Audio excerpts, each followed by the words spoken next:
Hello friends and welcome to episode 11 of InsurTech Talk by InsurTechLA. My name is Gilad Shai and in this episode I have the pleasure of talking with Brian Gaab. Brian is managing principal at CSAA Insurance Group, a AAA insurer. He focuses on implementing new technologies inside the company to make insurance simple, proactive and personal. I had the opportunity to listen to Brian's insights when he presenting on distinguished stages such as ITC, CES and South by Southwest over the past few years. Please join my conversation with Brian. Hi Brian, how are you doing my friend? I'm doing well. Wonderful, thank you very much for joining me today. So, thanks for having me. My pleasure. Where are you now? I am at home, probably like the rest of everyone these days. I'm here in Walnut Creek, California, located in the San Francisco Bay Area, in my lovely home office. This is well. We all have that little bit of a home office, I would say, but you know, this is what it is. I'm using this as a great excuse to put on a jacket and look almost official, and I do appreciate the fact that you have a nice dress shirt on you. Thank you. I put it on especially for you guys. I love it. So it's been a while since we last met, and I think that was most likely last year at the ITC. But for the people who don't know you, please do me a favor and introduce yourself. Absolutely, and thanks for having me today. My name is Brian Gaab, and I am part of CSAA Insurance Group. It's a AAA insurance company. By way of introducing the company, CSAA Insurance Group, we branded the marketplace as AAA Insurance. We write in 23 states in Washington, D.C. From a size perspective, about a $4 billion personal lines carrier, home, auto, and a new budding commercial business. My place within the in the organization is I lead a small team called Core Innovation. I'm part of our broader innovation and then strategy and innovation organization at CSAA Insurance Group, and excited about digging in today. Yeah, so I think that at this point people understand, beside the logo in the beginning and all the graphics, that we're going to talk about innovation within an insurance company, and and something which we are going to talk about, and it's not really the first question. It's more about, I saw part of my research for our conversation. I saw your presentation. I think it was in South by Southwest 2, maybe 3 years ago.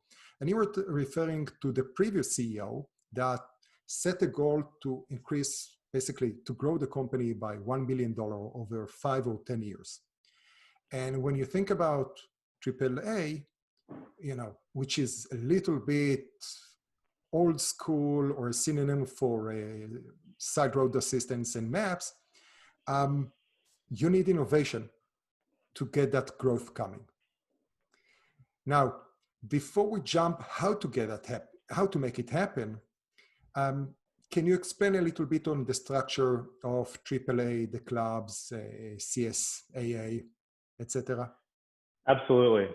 So AAA is a very well-established, has a long-standing great reputation, great history. I'm amazed at whenever I run into somebody and say, I work for a part of AAA. Everybody's got their own AAA story, and that's fantastic, right? Gosh, you saved me when I was on the side of the road, and that's a great feeling. It gets me excited about kind of what I do and the organization that I work for. So, and it's your question though. AAA is a big place, right? Nationally, as an organization, there are over 60 million members throughout the United States and in Canada. And within my kind of part of AAA, I work for CSAA Insurance Group. We're one of 3 AAA insurers. And we, like as I mentioned kind of toward the beginning, we write primarily personal lines, auto and home, and a growing commercial business. We branded the marketplace as AAA. So from a customer experience perspective, we're all one entity. There are a lot of different kind of AAA affiliates out there. So we have many clubs throughout the country, some very small clubs, some very large clubs. And my company is rather unique in the broader AAA federation, in that we specifically focus on the insurance, and we work through club partners. We've got a number of them throughout, great partners around the country who distribute our personal lines insurance products. So are they selling? Are they agents, or what is it? When we talk about a club, what exactly is that? Is that so AAA clubs are it started off as this is a situation where 100 years ago, local jurisdictions, it meant a great deal to have local kind of jurisdictions, local understandings of the territories, right, and the roads and whatnot. And so clubs kind of organically grew and it changed and expanded. And so we work with those clubs today. Those clubs have all of the insurance agents that sell our products along with other products. And so we work very closely hand in hand with them on the distribution side of our products. But these guys are also the ones who work on, who perform the services that AAA is so known for around roadside assistance, right? When your car breaks down on the side of the road, who do you call? You call AAA, and your local club will come take care of you. And also, travel and other AAA services. We talked about maps previously. These are all kind of AAA branded services, and kind of within that federation, the personal lines insurance, the branded personal lines insurance product within our territories, we support that. I love that, because that brings in Rob Galbraith's book, he's telling the story. I think that's the beginning or the first chapter. He's talking about the drive that he did with his father, and they're opening the map and everything. And today when you talk about maps, everything is Google Map, or you use Waze to navigate. And then we think about, okay, what's the next generation? Because when you talk to me about maps, I'm thinking about baby boomers. So when you are thinking about how to serve the three other generations, X, Millennium, Z, and God knows what comes after that, double Z, their mobility needs changed. How are you, as part of innovation, how do you get the company ready for that, from new products and new partnerships? Yeah, so that's a great question. There's probably a number of ways I can kind of ultimately take it, but I think you touched on the concept of this, and it's really about thinking big, right? Because whether it's I think it's very easy for any organization, especially an insurance company, where changes are often incremental and sometimes slower, right? If we were working, if we were talking about the retail industry, where, man, that's a fast-paced industry, right? Financial services more broadly, not just insurance, but financial services is not a fast-paced industry, right? Things are a little bit slower to adapt. There's larger hurdles. There's other factors such as regulatory constraints, whether you're in banking or insurance or any other kind of component there, that maybe some more traditionally fast-moving industries might not necessarily have. So that can be a bit of a hurdle, but that's not to say that there's not a great deal of opportunity, right? I think a lot of the folks probably who are listening in today are part of that change, right? Whether they're InsurTech or companies, or whether they're kind of thinking about the next gen of insurance products. We've seen a great deal of kind of movement within insurance. If you had said the word InsurTech to us 10 years ago, people would have said, I'm sorry, what? Whereas now, it may not be a common word that anyone on the street necessarily knows, but if you're in the insurance industry, or if you're in the financial service industry, or if you're in the venture capital industry, this is a commonplace word, right? Mm-hmm. And that's an advancement that I think we've seen across the industry. So happy to dive into an example, because I think that's what you're getting at, but I figured I would kind of give you a little bit of a broad thinking big kind of comment up here at the beginning. Oh, listen, I'm just providing a stage here. You can take it into all kinds of directions. I can point you, hey, what are you guys creating a new product, say, for you're dealing with, challenges of new mobility, because it's not just you have a car or two cars and the kids have a car, but hey, the kids don't use cars anymore. You have, the effect of less car, more expensive cars, safer cars. And of course, we can do the whole Uber Lyft conversation. So I'm just, go ahead. Absolutely. Well, I'll give you an example of something. And this is I think you touched on it a bit earlier, but a number of years ago, call it 2016 timeframe, one of the things we were seeing was a significant increase in the use of transportation network companies or TNC companies, your Lyfts, your Ubers, and we were also kind of thinking about some of the challenges in our business and how those two kind of things might come together. And one of the topics that I like to kind of share often with InsurTech founders is start with kind of fundamental problems. And one of the problems that we observed within our business was around around our claims processes and specifically around the rental car associated, right? If you get in an accident, every insurance company out there, if you have it as part of your policy, provides a rental vehicle while your car is in the shop. But and we prior to this time, we had done a massive amount of work as an organization to make that process as seamless as possible, right? We really did. We worked alongside our rental car partners and our body shops to kind of co-locate where we could. We worked, we tried to work on hours, but at the end of the day, like, there's always, there's a lot of fringe cases, right? There's a lot of them because your car has been damaged. Maybe it's drivable, maybe it's not, but you have to get to the rental car facility. You have to get your car to the body shop. And while, there are parts of that an insurance company can take on, a lot of that is left to the consumer. And so to what extent we could say, all right, are there other choices for us? And that's where, this kind of both the trend of kind of increased use of TNCs alongside real business problems kind of came together for us. And so we formed a strategic partnership with Lyft at this time and began kind of piloting in a small geographic area what it would be like to offer Lyft credits as an alternative to traditional rental vehicles, right? And we got some pretty fantastic results from it. We were surprised.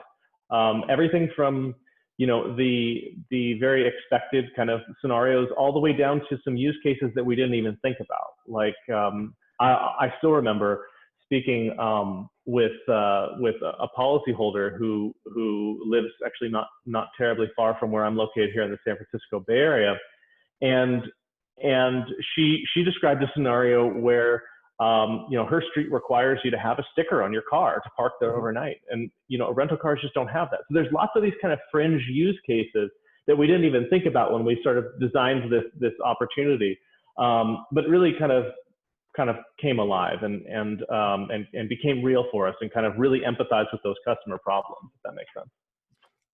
Completely. I love this example. And I think that with last conversation that I had with Brian Folchak, and I hope I pronounce his name correctly. Mm-hmm. He also writes about it in his book, and it's something that we talked about it.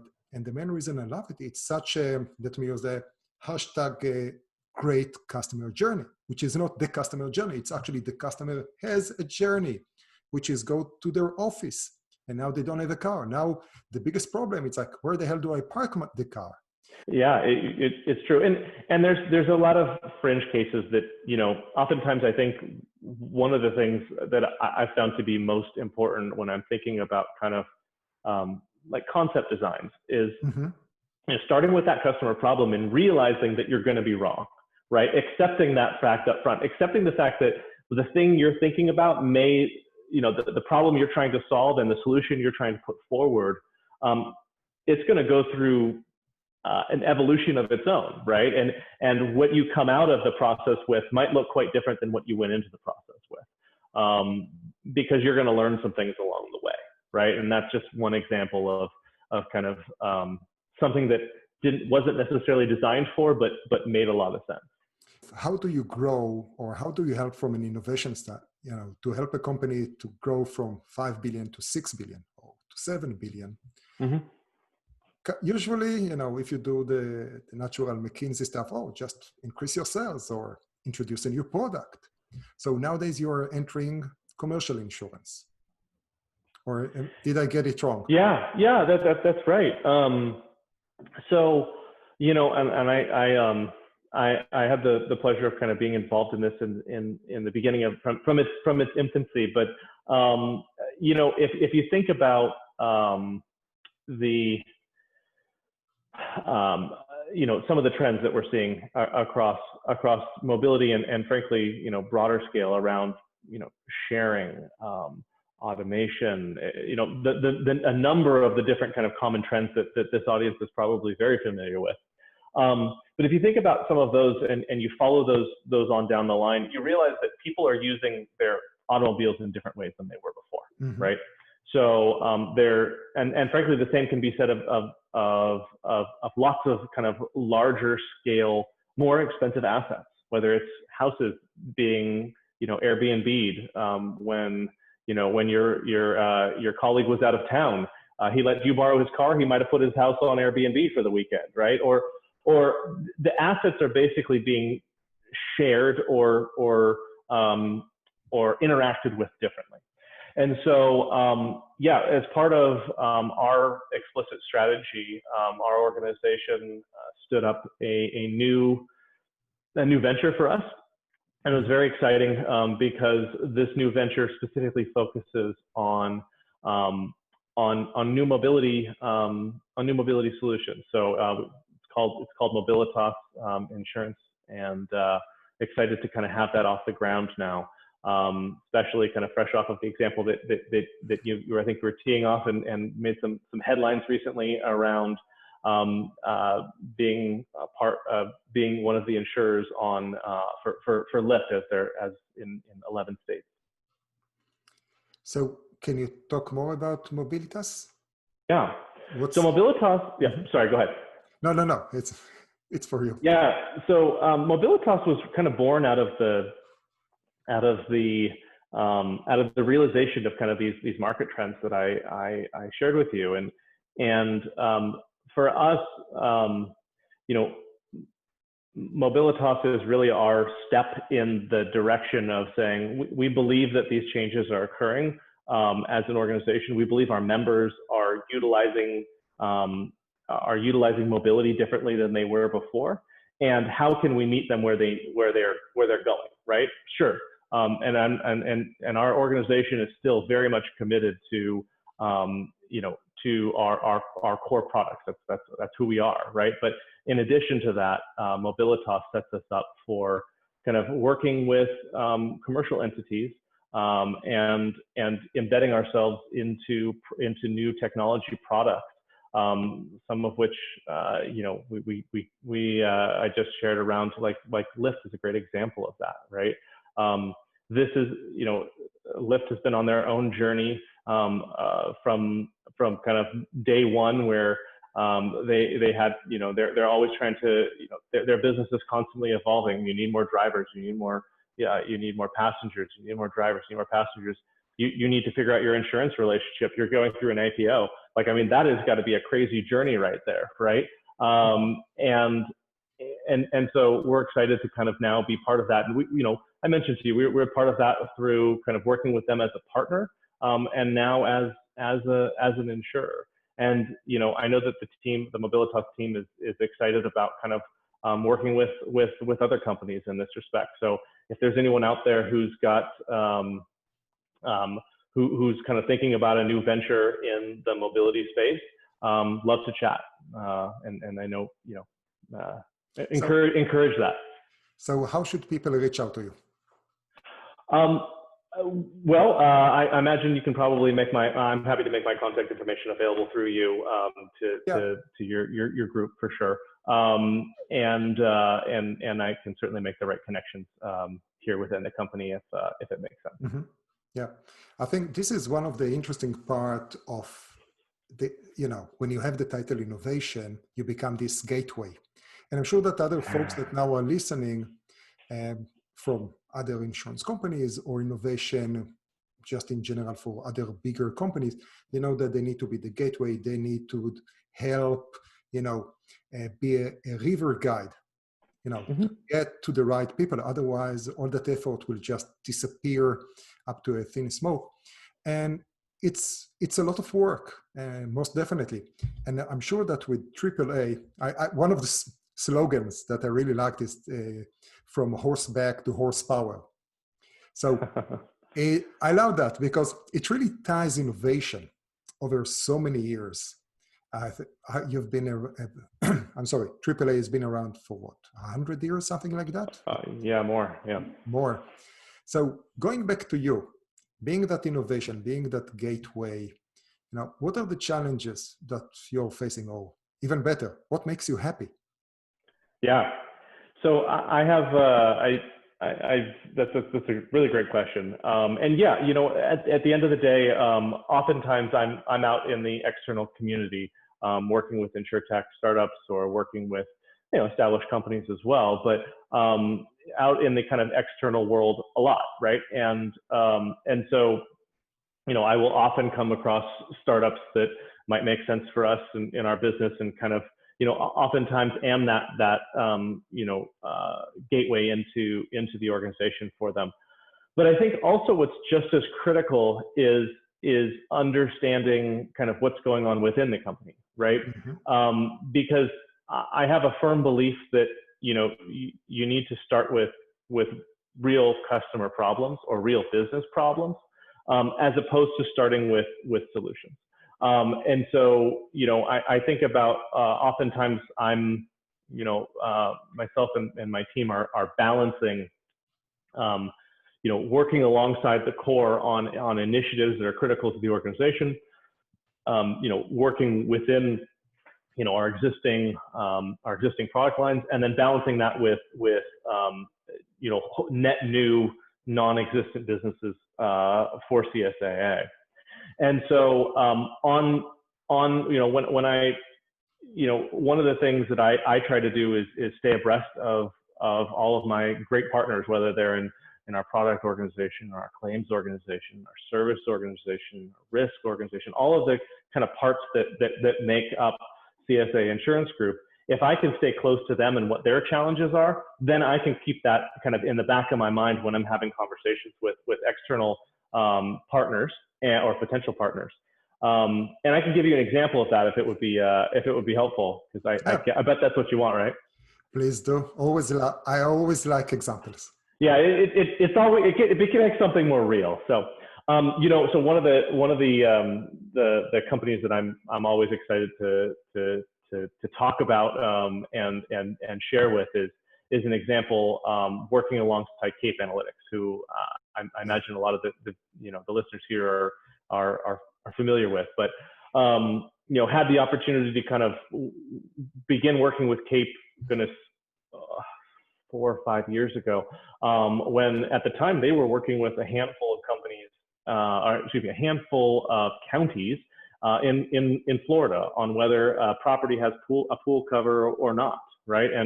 And they were looking at geospatial imagery, whether it was from satellites or planes or various different sources, to say, is this, does this property have a pool cover or not, right? And that was very valuable to insurers in Florida. Well, CSAA doesn't write insurance in Florida, but I do know some of our business challenges from an aerial perspective, right?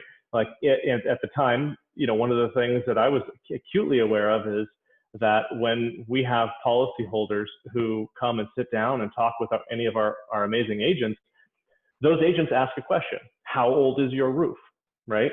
And that question may seem like a simple one, but most of the time, or maybe most is probably not the right word. A lot of the time, the answer is I don't know, right? The answer is I moved in and the roof was there. The answer is it looks good to me. There's lots of kind of answers of like, you know, and it's not people trying to game the system. I mean, I'm certainly sure there is some of that, but it's just a genuine, like, I don't know. But yet that is a very important kind of underwriting criteria for a certain segment, you know, in wind-hail states or in areas where that's a critical piece of the underwriting. Mm-hmm. And so, you know, I kind of, you know, in that situation, recognize business problem, recognize kind of piece of technology that has implications on that business problem. Not right now, not directly, not at the time, right? But then kind of casually, you know, worked with them over a long period of time and was excited about them as an organization. We're also, I also like talking about them because we're investors in Cape now. We weren't at the time, but we're in, you know, CSAA through our venture capital arm. Avanta Ventures is invested in Cape Analytics. And so, you know, that was, I think, a good example of kind of starting with a problem, right? Finding solutions that were related, not directly at the time, and then over time kind of embedding that in our business. And now, you know, now that's something that's, you know, at scale for us. I love the fact that you already answered a couple of my follow-up questions. And, no, it's great. Sorry, I feel your fire here. No, it's, you know, this is how it works, because I don't want to have the feeling that, oh, I have a list of questions and this is what is planned, because usually it's just a conversation. And sometimes, yes, I do my research and I'm trying to sort of funnel you to that direction, but hey, man, you're doing great. And we haven't talked about coffee, alcohol, COVID, or anything else that, or other vices. But, all right. Well, we set sort of a track about how you grow, you know, a $5 billion company into 7 billion or even more. Mm-hmm. But mm-hmm. So if we are taking that direction and everything is about innovation, it can be innovation in new products, distribution, whatever you can think out of the box, or just, hey, let's increase the box.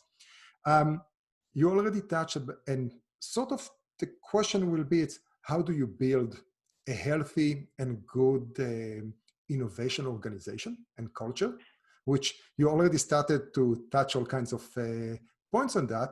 So let me point to a different point that you mentioned way in the back, which is how do you make the decision and enable within that organization to do the decision about buy, build, or partner? Mm-hmm.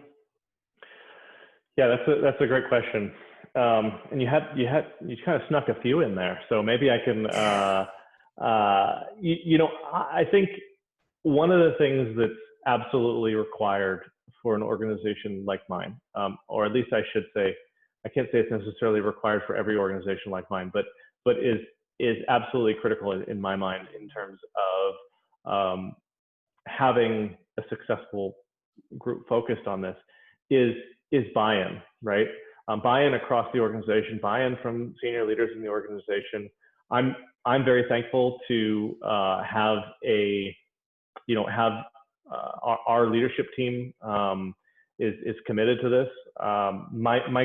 The broad group that I am part of, a strategy and innovation organization led by Debbie Brackeen, is only about 3.5 years old now. I've been at the company for about 7, but you know, I think from the beginning, and by the way, I think that was, you know, our efforts were even amplified when we got our new CEO, Tom Troy, who's really kind of who's really ramped things up for us, quite frankly. And it's been a real it's been awesome to have that support initially and have that support continued over. Not 3.5 years is not necessarily a long period of time, but in an innovation life cycle, I think it is a long period of time. So I'm very, very fortunate, very thankful for that. The second part of your question was about kind of buy, build, partner. And I think that's a critical one often that gets overlooked. You know, I guess I think in other organizations may have, you know, very, very different perspectives on this. But from my perspective, the buy, build, partner question is an absolute critical one to ask very early on in a process, because I think within a lot of organizations, you can quickly jump to the build, right? You can quickly say, great, you want to do that? Let's build it. And while oftentimes, you love the spirit and you love like a team energized behind saying, yeah, we can definitely do that. Let's go. Pausing to do that kind of assessment, I think, is absolutely critical, right? Because oftentimes new initiatives cost a great deal of money. New initiatives cost a lot of resources. They require organizational commitment. They require, a lot of things that the external world, and I don't know if I could say the same thing in insurance 10 years ago, but nowadays there's a whole lot more focus on insurance than from an external, like outside perspective than there was before, right? I mentioned kind of the word InsurTech would have been like, somebody would have said, excuse me, before, but nowadays this is a common thing, right? So I think you're seeing a whole lot more partnering now, and you're certainly seeing some acquisitions as well. And I think that question up front and that kind of analysis and that understanding of the outside community is very important. And frankly, I'm quite excited because oftentimes I get to be on some of the front lines of those partnering discussions, given kind of an outside focus that I tend to have. Now, I don't know if you can answer, about the involvement of Avanta as a strategic arm. How loosely or tight are you using them to invest in solutions that you're looking for? Absolutely. So really excited to kind of work alongside our partners at Avanta. Avanta is our venture capital organization. Sanjeev Parikh leads that group for us. And I would say that we kind of approach, while oftentimes we're going after and kind of talking to similar folks. In fact, maybe some of the folks who are listening in today have spoken with either the Avanta team or our innovation group at CSAA. We do try to work, very closely with them. So oftentimes we'll it can work both ways. Either, Cape Analytics is an example of a company where we partnered with them. We had commercial agreements with them. We had built things to, we had done kind of a lot of, work with them together, and then ultimately made a decision to invest. Vice versa can also happen. We can invest in a company that we might not necessarily immediately see an opportunity to work directly with the core business on, and then with the intention of as they mature, as we mature, as we grow, as they grow, there's opportunities down the line. And so I think it can work kind of both ways. But I'm excited by having some great partners at Avanta because they're out there in the community, probably have talked to a lot of folks that are listening in right now as well. Mm-hmm. How 2021 is going to look like? Yeah. Or what's your expectation or wishful thinking for 2021? Yeah. You know what? I think that this year, I think a lot of things that were supposed to happen in 2020 are from an external InsurTech kind of ecosystem perspective. We saw, for example, a lot of graduations in 2020, but I think we would have seen even more graduations had we not been in this COVID world we're in right now, right? Whether it's some of the full stack carriers going IPOing, or whether it's a number of acquisitions that we saw kind of by carriers for technologies that they wanted. I think that go back 3 or 4 years ago when a lot of these companies were started and had gained traction over a couple of years. 2020 was likely to be a year that there was a lot more activity. I think COVID put a damper on that, as it put a damper on, a lot of things. Like eating out instead of, but I think I think we'll see a lot more kind of graduations, if you will. Whether many ways one can graduate. They can you can double down in school. You could go on get a job. But in same way for startups, right? There's many ways you can graduate. I think we'll see a lot more graduations this year. Internally at CSAA, we're on what we affectionately refer to as a mission to Mars, and that's an exciting thing to be on because we're thinking about the company and how we transform the organization and how we continue to grow and serve our members and build new not only kind of grow our core offerings but expand into other areas. So I think all of those things are kind of things that get me excited about 2021, and not to mention the fact that I hope in 2021 I can leave my house more. I hope so. I hope so. So if we're talking about COVID, do you have any recommendation for a book or a movie or a series that you binged recently? So I found that you'd think in COVID I would do more reading or have more casual time or whatnot. I don't know about you, but for some reason it's been the opposite for me. I have less. And so, I've got two young kids who occupy most every second of the time that I'm not in this office right here. But I will say that you mentioned kind of TV shows and things that I've kind of like gotten into recently. Like many people, I think many people, I watched The Queen's Gambit recently and really enjoyed that and have like restarted my interest in playing chess. And so my wife and I have been having some fun with that because that's the only person I see. So I know how to play her. She knows how to play me, but I'm excited about playing other people. So does that count as a 2020 kind of excitement? Most definitely. And it's so hilarious that you're the third person on this podcast that recommends The Queen's Gambit. Oh, really? And I think that there was an article that in Google Trends or whatever, there was a spike of 30% on people who are looking to buy chess boards and online games. Yeah. You know what? I didn't own it. I didn't own a chessboard before I watched that show, and so we ordered one and been playing it for a while now. Anyway, you're right. I think it's the amount of like interest has just elevated for sure.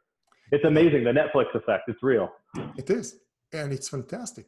So beside that, any life hacks in terms of COVID, beside huge bottle of water? Oh, you mean this? No, you know what? I was thinking about this. I can't not at all related to COVID, but just in terms of like it's getting to be we're sitting here in December. We're going into winter, despite the fact that it's 70 degrees outside right here in the San Francisco Bay Area. I don't know what's going on right now. We're getting some amazing weather. But no, I'm my life hack with regard to kind of like winter's cold and flu season is to drink a lot of water, AKA this thing, and get as much sleep as you can. And that's one's easier said than done. They're both easier said than done. But at the end of the day, I think those two things go a long way, and can help out. Those are great life hacks, or just thing to live by. Fair enough. I used to.